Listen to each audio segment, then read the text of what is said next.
Good afternoon, everyone. Myself Jaya Sharma, Assistant Professor at Regional College of Pharmacy. Today we are studying biopharmaceutical and pharmacokinetic in B Pharm Sem 4 6. ठीक है, तो basic तक biopharmaceutics हमारा जो है इसमें हम प्रीवियस वीडियो में हमने देखा हुआ है कि बायोफार्मास्यूटिक्स में हम स्टडी करते हैं हमारे जितने भी ड्रग्स हैं। सो दिस मीन्स हमारी किस टाइप की डोजेस फॉर्म है उनकी हम स्टडी करते हैं। और काइनेटिक हमारा होता है ADME, जो भी हमारे ड्रग है उसका एब्जॉर्प्शन, उसका डिस्ट्रीब्यूशन कैसे है, उसका मेटाबॉलिज्म कैसे है, उसका एक्सक्रीशन कैसे है, इन सब की स्टडी हम पढ़ते हैं बायोफार्मास्यूटिक्स में। ये सब्जेक्ट रिलेटेड है हमारा कोलॉजी से, एंड कोलॉजी से रिलेटेड है। बट कोलॉजी में हम इतना पढ़ते हैं कि हमें ड्रग जा रही है, हम इस तरह से ली, इस तरह से एब्जॉर्ब हो रही है, बट एब्जॉर्प्शन का कौन सा मैकेनिज्म यहाँ पे वो फॉलो करती है, किस मैकेनिज्म से, किस पर्पज से या किस पॉइंट ऑफ व्यू से वो हो रहा है, यहाँ पे उसे हमें स्टडी करना होता है फार्माकोकाइनेटिक में। ठीक है, तो डिटेल स्टडी हम करेंगे बायोफार्मास्यूटिक्स में। तो बेसिक फर्स्ट हमारा यहाँ पे टॉपिक है एब्जॉर्प्शन। एब्जॉर्प्शन मीन्स हमारी कोई भी drugs site of administration to site of action, जहाँ जाके उसको अपना एक्शन शो करना है वहाँ तक जा रही है, वहाँ तक रीच हो रही है, बट इन अनचेंज्ड फॉर्म। कि कोई भी ड्रग है हमारी, वो अगर हमने ली एडमिनिस्ट्रेट की साइट ऑफ एडमिनिस्ट्रेशन से साइट ऑफ एक्शन तक वो जा रही है, बट वो जा रही है इसमें अनचेंज फॉर्म। अनचेंज का मतलब है यहाँ पे, जैसे अगर हम एब्जॉर्प्शन का मैकेनिज्म समझे तो एब्जॉर्प्शन बेसिक सा होता क्या है, ये आपकी एक ड्रग मॉलिक्यूल है। इस ड्रग मॉलिक्यूल का पहले होगा, जैसे आपने टेक किया ओरल फूड से, तो यहाँ पे होगा इसका डिसइंटीग्रेशन। ठीक है, इसमें ड्रग जो है लार्ज पार्टिकल आपके स्मॉल पार्टिकल्स में कन्वर्ट होंगे, देन इसका क्या होगा, जो किसी भी एक सॉल्वेंट, एक पर्टिकुलर सॉल्वेंट जो है उसके अंदर ये डिजॉल्व होगी। उस सॉल्वेंट में आपको हो सकते हैं स्टमक फ्लूइड्स हो सकते हैं, स्टमक फ्लूइड्स, या जो आपने वाटर यहाँ पे यूज़ किया है वो वाटर हो सकता है, इसके अलावा आपका फूड हो सकते हैं। इस तरह के जो भी आपके सॉल्वेंट्स है पर्टिकुलर सॉल्वेंट पे आके डिजॉल्व होकर काइंड में कन्वर्ट हो जाती है, देन उसका क्या हो जाता है, ड्रग जो आपकी होती है वो नेक्स्ट आएगी आपकी drug small intestine. Small intestine में जाने के बाद अब यहाँ से स्टार्ट होगा आपका मेन मैकेनिज्म है एब्जॉर्प्शन। अब यहाँ पे आपकी ड्रग यहाँ पे एब्जॉर्ब होकर कहाँ चली जाएगी, साइट ऑफ एक्शन या फिर बॉडी के उस पार्ट में जहाँ जाके उसे वहाँ पे एक्शन प्रोड्यूस करना है ब्लड। तो ये सिंपल सा मैकेनिज्म चलता है हमारा एब्जॉर्प्शन में कि आपने ड्रग ली, उसका डिसइंटीग्रेशन होगा, छोटे छोटे पार्टिकल्स में कन्वर्ट होगी, डिस्ट्रीब्यूशन होगा उसके बेसिस हम इसको बोल सकते हैं डिस्ट्रीब्यूशन। ड्रग ली लार्ज मॉलिक्यूल है, स्मॉल पार्टिकल्स में कन्वर्ट होगा, उसके बाद पर्टिकुलर सॉल्वेंट आएगा, सॉल्वेंट में डिजॉल्व होगी, उसके बाद आपके स्टमक से होते हुए, जैसे हमारा स्टमक है, स्टमक से होते हुए वो यहाँ जाएगी स्मॉल इंटेस्टाइन में। स्मॉल इंटेस्टाइन में जाके उसका क्या होगा, ड्रग स्मॉल इंटेस्टाइन में गई, वहाँ पे ड्रग का होना स्टार्ट होगा एब्जॉर्प्शन। तो ये मैकेनिज्म है जो हमारा एब्जॉर्प्शन को शो करता है, बट इन अनचेंज फॉर्म से हमें मतलब है लाइक ड्रग की किसी भी तरह का ड्रग का फिजिकल तो चेंज हो रहा है, लाइक लार्ज में थी स्मॉल में कन्वर्ट हुई, स्मॉल से स्मॉल इंटेस्टाइन में गई, सॉल्वेंट में कन्वर्ट हो गई, काइंड बन गया, इस तरह से हो रहा है। बट इन अनचेंज फॉर्म यहाँ पे हम बात करें in term of chemical nature, कि ड्रग का किसी भी तरह से उसका केमिकल जो नेचर है वो चेंज नहीं होगी, बिकॉज अगर केमिकल नेचर ही चेंज हो जाएगा तो ड्रग की पूरी फार्माकोलॉजिकल प्रॉपर्टी चेंज हो जाएगी। फार्माकोलॉजिकल प्रॉपर्टी चेंज होती है, ड्रग डिग्रेड होती है, उसकी बायो अवेलेबिलिटी वो डिक्रीज हो जाएगी, और वो डिक्रीज होकर ड्रग हमारी वेस्ट होगी। ये हमने उसको लिया, हमें उसका किसी तरह का फार्माकोलॉजिकल एक्शन देखने को नहीं मिला।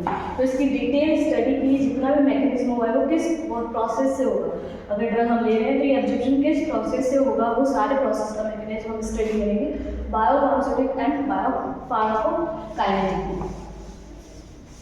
तो ये कॉन्सेप्ट आपको क्लियर हुआ। नेक्स्ट अब एब्जॉर्प्शन किस मैकेनिज्म से होता है, तो mechanism of drug absorption.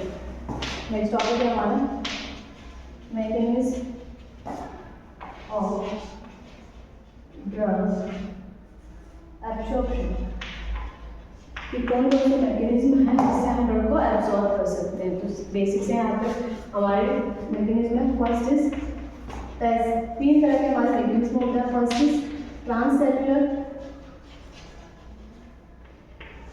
Second was intracellular, उसको इंटरसेलुलर भी कहेंगे, intercellular.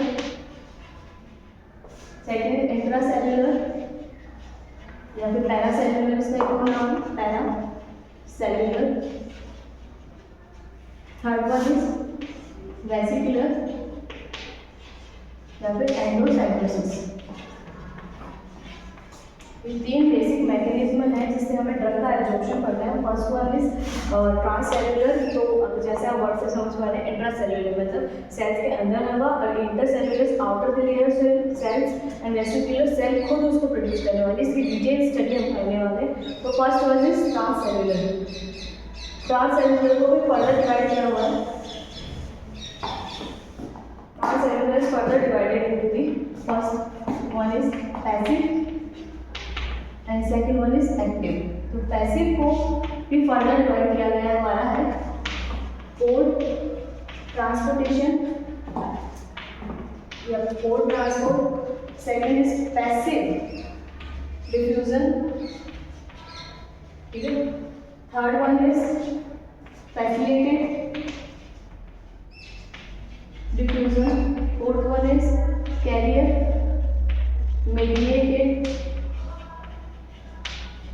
Transport. Fifth one is ion pair transport.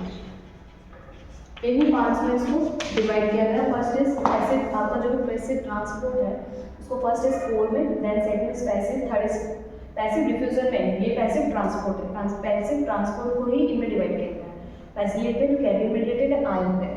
ठीक है, क्लियर। अब बेसिक सा पैसिव डिफ्यूजन क्या है या पैसिव ट्रांसपोर्ट हमारा क्या है, इसको हम इसके कॉन्सेप्ट्स को पढ़ते हैं। पैसिव और पैसिव डिफ्यूजन दोनों एक ही सिमिलर चीज़ है।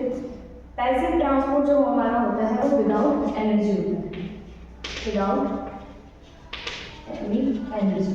एनर्जी मीन्स अगर हम बात करते हैं हमारी बॉडी की तो एटीपी। तो पैसिव डिफ्यूजन में आपको किसी भी तरह का एटीपी की रिक्वायरमेंट नहीं होती, बिकॉज पैसिव क्या होता है, कंसंट्रेशन ग्रेडियंट के थ्रू होता है। कंसंट्रेशन ग्रेडियंट क्या है, इसका कॉन्सेप्ट अभी हम देखते हैं। पैसिव डिफ्यूजन हमारा होता है high concentration to low concentration according to concentration gradient. अब ये फिनोमेना कहाँ से आया है, ये फिनोमेना हमारे को मिलता है फिक्स के फर्स्ट लॉ से। फिक्स फर्स्ट लॉ, एक फिक्स नाम एक साइंटिस्ट थे जिन्होंने एक लॉ पास किया। उन्होंने बताया कि कोई भी ड्रग या कोई भी मॉलिक्यूल जो हमारा हाई कंसंट्रेशन से लो कंसंट्रेशन तक जाता है वो तब तक जाता है अंटिल दी इक्विलिब्रियम स्टार्टेड। लाइक अगर जैसे यहाँ पर आपके बहुत सारे ड्रग मॉलिक्यूल, लाइक आपके साइटो एडमिनिस्ट्रेशन होगी, आपने यहाँ से दवाई ली है तो आपके यहाँ पे मॉलिक्यूल्स भी बहुत सारे हैं। ये आपका मेम्ब्रेन है, इसको क्रॉस करके इनको इधर ब्लड में जाना है, ब्लड में जाना है। ये आपकी जीआई एपिथेलियल लेयर है, ये आपका साइट ऑफ एडमिनिस्ट्रेशन है। ड्रग को यहाँ से क्रॉस करके, इस मेम्ब्रेन को क्रॉस करके इस साइड जाना है। तो ये ड्रग कैसे जाती है, ऑटोमेटिक तो मूव नहीं करती, कुछ ना कुछ एनर्जी यहाँ पर रिक्वायरमेंट होती है। वो एनर्जी क्या होती है कि ड्रग हाई कंसंट्रेशन से लो कंसंट्रेशन की तरफ जाती है। फिक्स नहीं हमें पता है, बट किस तरह से मूवमेंट होता है उनका, काइनेटिक एनर्जी की जरूरत है। काइनेटिक एनर्जी मीन्स लाइक अगर ये मॉलिक्यूल और ये मॉलिक्यूल दोनों साथ में है तो इनके बीच में जिससे घूमते घूमते मॉलिक्यूल आए और इनमें टकराए, तो ये molecule first molecule second molecule को अपनी एनर्जी प्रोवाइड कराएगा। एनर्जी प्रोवाइड कराते वो थर्ड को कराएगा, थर्ड फोर्थ को, फोर्थ फिफ्थ को। इस तरह से उनमें मूवमेंट चलता है, उसे बोलते हैं काइनेटिक एनर्जी।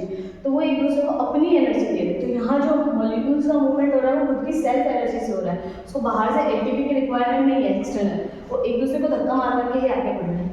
ठीक है, उनके आपका हो गया लो कंसंट्रेशन, ये हो गया आपका हाई कंसंट्रेशन और ये हो गया आपकी लो कंसंट्रेशन। तो ड्रग मॉलिक्यूल आपका हाई कंसंट्रेशन से लो कंसंट्रेशन तक मूव करता है। ठीक है, कब तक, अंटिल दी इक्विलिब्रियम स्टार्टेड, कि दोनों तरफ इक्वल ना हो जाए। अब दोनों तरफ इक्वल हो जाएगा तो आपको डाउट आएगा कि अगर इक्वल हो गया तो फिर लो वाला फर्दर वापस रिवर्स में अपने मॉलिक्यूल्स को वहाँ ट्रांसफर कर रहा होगा, फिर वो दोनों इक्वल बैलेंस करेंगे। ऐसा नहीं होता है। कंसंट्रेशन मॉलिक्यूल्स जो होते हैं वो हाई से हमेशा लो की तरफ ही मूव करते हैं और लो कंसंट्रेशन को अब ये इसमें सेव करके इसको यूटिलाइज करते हैं, इन मॉलिक्यूल का यूटिलाइज करके इसे ब्लड में ट्रांसफर करते हैं और ब्लड से जो आपके सिस्टमेटिक सर्कुलेशन से वो आपके बॉडी में जाता है और यूटिलाइज हो जाता है। तो जिससे इसमें हाई कंसंट्रेशन से आया, दो ने फटाफट लिया, लेते ही रिलैक्स कर लिया, फिर खाली हो गया इधर, दूसरा आया, तीसरा आया, चौथा आया। इस तरह से यहाँ पे एक बैलेंस चलता रहता है, इक्वलिटी चलती रहती है अंटिल दी हाई कंसंट्रेशन कंप्लीटली एम्प्टी ना हो जाए। ठीक है।